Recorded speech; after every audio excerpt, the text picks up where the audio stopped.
Ayan, assalamualaikum sa mga gustong bumili ng Haplas na tested. Maganda po yung niya.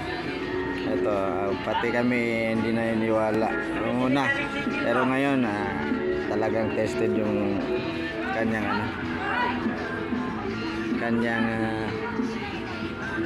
herbal. Herbal man ito, itong ayan.